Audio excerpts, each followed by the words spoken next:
മാംസഭോജികളായ ദിനോസറുകളിൽ ഏറ്റവും ശക്തരായ dinosaur Tyrannosaurus Rex ആണെന്ന് നിങ്ങൾ കരുതിയേക്കാം. പക്ഷേ നിങ്ങൾ തെറ്റിദ്ധരിച്ചിരിക്കും. ടീറെക്സിനേക്കാൾ 3 മീറ്റർ വലിപ്പമുള്ള ഒരു ദിനോസർ ഉണ്ടായിരുന്നു. ഇരയെ വിഴുങ്ങാൻ കഴിവുള്ള നഖങ്ങൾ 1 മീറ്ററിലെത്തുമായിരുന്നു. എന്നിരുന്നാലും അതിന്റെ പ്രിയപ്പെട്ട ഭക്ഷണം മത്സ്യമായിരുന്നു. എല്ലാ ദിനോസറുകളും കരയിൽ ഭരിച്ചു എന്ന് നിങ്ങൾ കരുതിയേക്കാം. പക്ഷേ നിങ്ങൾ തെറ്റിദ്ധരിച്ചു. നീന്താൻ കഴിവുള്ള ഒരേ ഒരു വലിയ മാംസഭോജി ദിനോസർ സ്പൈനോസോറസ് ആയിരുന്നു. അതിന്റെ വാൽ ഒരു മുതലയുടേതിനോട് സാമ്യമുള്ളതിനാൽ വെള്ളത്തിനടിയിൽ ഉയർന്ന വേഗതയിൽ ഇരയെ പിന്തുടരാൻ അതിന് കഴിഞ്ഞു. അതിന്റെ പിന്നിൽ നിന്ന് വളരുന്നത് 2 മീറ്റർ ഉയരമുള്ള ഒരു ഉയർന്ന കപ്പൽ പോലുള്ള ഘടനയായിരുന്നു. ഈ സവിശേഷത പ്രണയത്തിനായി ഉപയോഗിച്ചിരിക്കാമെന്ന് ശാസ്ത്രജ്ഞർ വിചാരിക്കുന്നു. അതായത് 15 മീറ്റർ നീളമുള്ള ഈ കൊലയാളി യന്ത്രം നദികളിലൂടെ പരേഡ് ചെയ്ത് പിന്നിൽ ഒരു ഭീമൻ കപ്പൽ ഹരിച്ച് മത്സ്യങ്ങളെ പിന്തുടരുകയും പെൺ ഡിനോസറുകളെ ആകർഷിക്കുകയും ചെയ്യും. അത് വിചിത്രമാണെന്ന് നിങ്ങൾ കരുതിയേക്കാം. പക്ഷേ കഥ ഇതുവരെ അവസാനിച്ചിട്ടില്ല. 20 വർഷങ്ങൾക്ക് മുമ്പ് ശാസ്ത്രജ്ഞർ കണ്ടെത്തിയത് സ്പിനോസോറസിന് വളരെ സാന്ദ്രമായ അസ്ഥികളുണ്ടെന്നും അത് വേട്ടയാടാൻ നദീതടത്തിലേക്ക് മുങ്ങാൻ അനുവദിക്കുമെന്നും ഒരു പെൻഗ്വിനെ പോലെ ശാസ്ത്രജ്ഞർ കണ്ടെത്തി. മത്സ്യത്തിനായുള്ള അന്വേഷണത്തിൽ ഒരു ഭൂമിയിലെ അഗ്രമേട്ടക്കാരൻ സ്വയം ഒരു ജീവനുള്ള അന്തർവാഹിനിയായി പരിണമിച്ചു. 90 ദശലക്ഷം വർഷക്കാലം ആഫ്രിക്കയിലെ നദികളിൽ ആധിപത്യം സ്ഥാപിച്ച സ്പിനോസോറസ് 65 ദശലക്ഷം വർഷങ്ങൾക്ക് മുമ്പ് പൂർണ്ണമായും പെട്ടെന്ന് അപ്രത്യക്ഷമായി എന്നതാണ് അതിലും വിചിത്രമായ വസ്തുത. ആ കാലഘട്ടത്തിലെ മറ്റെല്ലാ ഭീമൻ ജലജീവികളും അവയോടൊപ്പം അപ്രത്യക്ഷമായി. ആരോ ഒരു ഡിലീറ്റ് കീ അമർത്തി ഭൂമിയുടെ മുഖത്തുനിന്ന് ഓരോ ജലജീവിയെയും ഒരൊറ്റ അടിയിൽ തുടച്ചു നീക്കിയതുപോലെ. ഈ നിഗൂഢതയ്ക്ക് പിന്നിൽ എന്തൊക്കെ രഹസ്യങ്ങളാണ് മറഞ്ഞിരിക്കുന്നത്? കഥ ആരംഭിക്കുന്നത് 1912 ഈജിപ്തിലെ മരുഭൂമികളിൽ. ജർമ്മൻ പാലിയന്റോളജിസ്റ്റ് എനസ്റ്റ് സ്ട്രോമർ ബഹാരിയ ഒയാസിസിൽ വിചിത്രമായ അസ്ഥികളുടെ ഒരു ശേഖരം കണ്ടെത്തി. ഈ അസ്ഥികൾ കട്ടിയുള്ളതും നീളമുള്ളതുമായിരുന്നു. കശേരുക്കളിൽ നിന്ന് നീണ്ടു നിൽക്കുന്ന ഉയർന്ന ന്യൂറൽ മുള്ളുകൾ ഉണ്ടായിരുന്നു.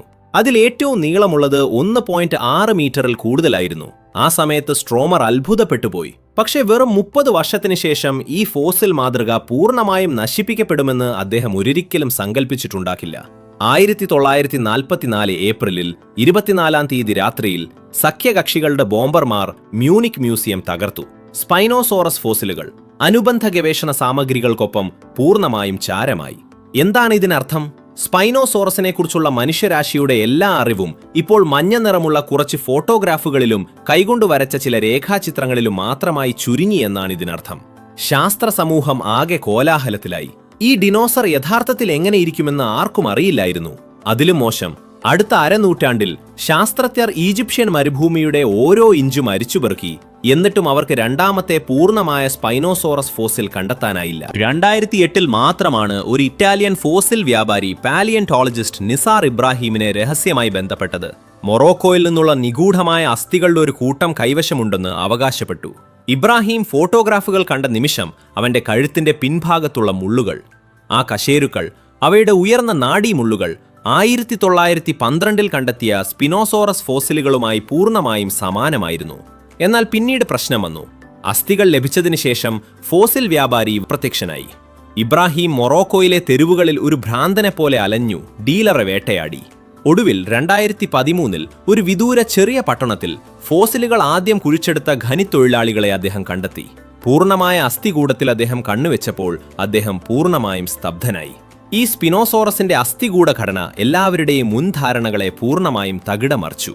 അതിന്റെ പിൻകാലുകൾ അസംബന്ധമായി ചെറുതായിരുന്നു. അതേസമയം അതിന്റെ മുൻകാലുകൾ അസാധാരണമാം വിധം കരുത്തുറ്റതായിരുന്നു.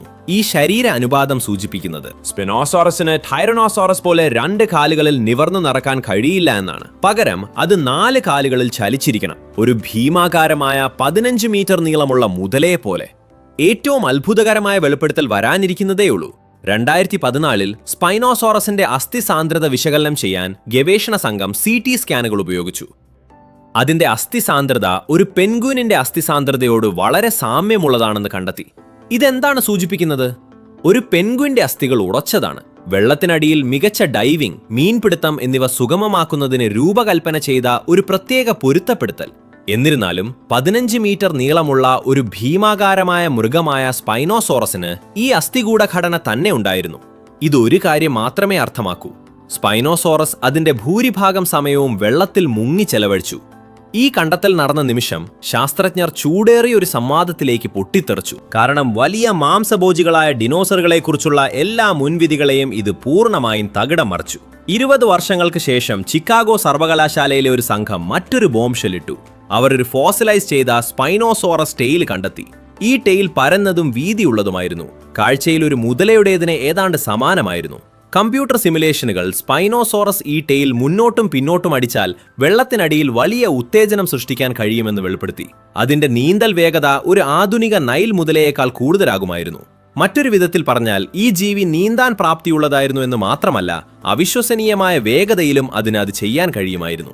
2 മീറ്റർ നീളമുള്ള ഒരു ചരിത്രാതീത ഭീമൻ മത്സ്യത്തിന് അതിൽ നിന്ന് രക്ഷപ്പെടാൻ ഒരു സാധ്യതയുമില്ലായിരുന്നു. പക്ഷേ ഒരുപക്ഷെ ഏറ്റവും നിഗൂഢമായ സവിശേഷത അതിന്റെ പിന്നിൽ നിന്ന് ചാടിക്കിടക്കുന്ന 2 മീറ്റർ ഉയരമുള്ള കപ്പൽ പോലുള്ള ഘടനയായിരുന്നു. ഈ അനുബന്ധത്തിന്റെ യഥാർത്ഥ പ്രവർത്തനത്തെക്കുറിച്ച് ഒരു സമവായത്തിലെത്താതെ ശാസ്ത്രജ്ഞർ ഒരു നൂറ്റാണ്ടിലേറെയായി വാദിച്ചു വരുന്നു. ചിലർ ഇത് ഒരു താപവിസർജന സംവിധാനമായി വർത്തിച്ചു എന്ന് നിർദ്ദേശിച്ചു. എന്നിരുന്നാലും അപ്പോൾ അതേ കാലഘട്ടത്തിലെ മറ്റ് ദിനോസറുകൾക്ക് ഇത്രയും വലിയൊരു റേഡിയേറ്റർ ആവശ്യമില്ലാത്തത് എന്തുകൊണ്ട്? മറ്റുള്ളവർ ഇത് കൊഴുപ്പ് സംഭരണത്തിനായി ഉപയോഗിച്ചു എന്ന് അഭിപ്രായപ്പെട്ടു. എന്നിട്ടും സ്പിനോസോറസ് വെള്ളത്തിൽ മുങ്ങി മത്സ്യങ്ങളെ പിടിച്ച് വിഴുങ്ങി ദിവസങ്ങൾ ചെലവഴിച്ചു. അതായത് ഭക്ഷണത്തിന് ഒരു ക്ഷാമവും നേരിടേണ്ടി വരില്ലായിരുന്നു. ഏറ്റവും വിശ്വസനീയമായ വിശദീകരണം അത് ഒരു പ്രണയ പ്രദർശനമായി വർത്തിച്ചു എന്നതാണ്. ഒരു മയിൽ അതിന്റെ വാൽ തൂവലുകൾ വീശുന്നത് പോലെ. ഒരാൺ സ്പിനോസോറസ് നദിയിലൂടെ നീന്തി അഭിമാനത്തോടെ ഈ ഭീമാകാരമായ പായ് വഞ്ചി വഹിച്ചുകൊണ്ട് ഒരുപക്ഷെ സ്പിനോസോറസിന്റെ ഏറ്റവും അത്ഭുതകരമായ വശം, ഇതിന്റെ ശ്രദ്ധേയമായ വശം, അതൊരു അത്ഭുതകരമായ 30 ദശലക്ഷം വർഷങ്ങൾ,